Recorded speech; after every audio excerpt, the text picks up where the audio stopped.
Question B.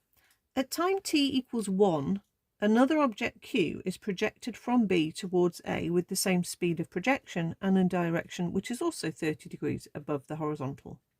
Determine the height above the ground at which P and Q collide. Okay, maybe at first reading that sounds okay, and then when you start to do it you think, oh, okay, maybe not. Let's have a look. So by symmetry, we've got exactly the same angle and the same speed. Okay, so if they were doing this at different times completely, they'd follow exactly the same path. But seeing as they're doing this path and they're going to collide at some point, obviously if they started at the same time, they'd collide right bang in the middle. But that's not a very interesting question. So they've started it 1 second later to work out where they do collide. Okay, so what we know is the distance horizontally that they travel is going to not be the same, but it's going to add to make the range answer that we've just worked out before, which was 53.04. Okay, so let's have a look at the horizontal information for these two objects. Okay, so let's say for A, horizontally,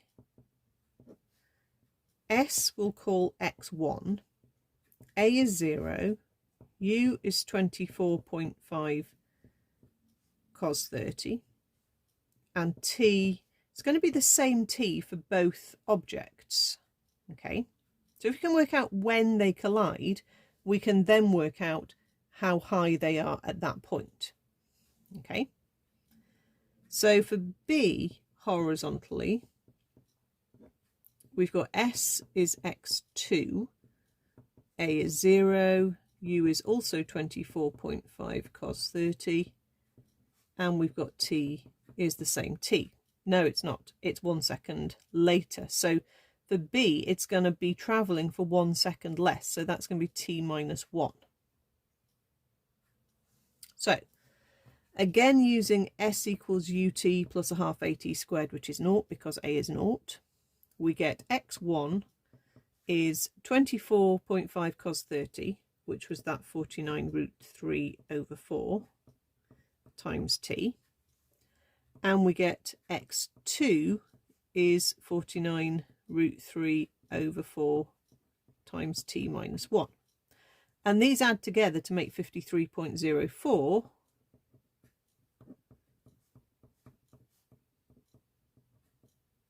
Obviously I could use that as a decimal. I've got a decimal on the right hand side. But if we divide through by 49 root 3 over 4, we get T plus T minus 1 is equal to 53.04 divided by 49 root 3 over 4. It's basically 2.5. It was if I'd used the full decimal on the 53.04. That gives us 2t minus 1 is 2.5, 2t is 3.5, t is 1.75 seconds. Now that makes sense because remember the full flight time was 2.5 seconds. Half of that would be 1.25. We're expecting them to crash when A is sort of over halfway because B isn't setting off at the same time. Okay, and they'd crash at the halfway point if they set off at the same time. So A is going to have gone further. They're going to have been going slightly longer than the halfway time point. Okay, so then we've got to think about the vertical and work out how high. So we only have to do this for one object. Let's do it for A, because if we did it for B, we'd have to adjust the time. So we do vertical for A. We're trying to find the height.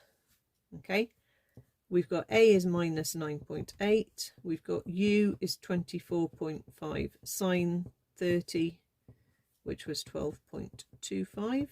And now we've got T is 1.75 seconds.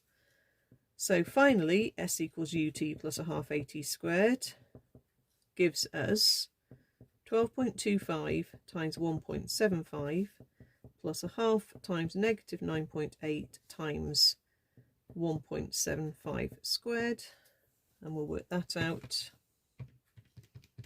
12.25 times 1.75, that's basically minus 4.9 times 1.75 squared, gives us a height of 6.43 meters.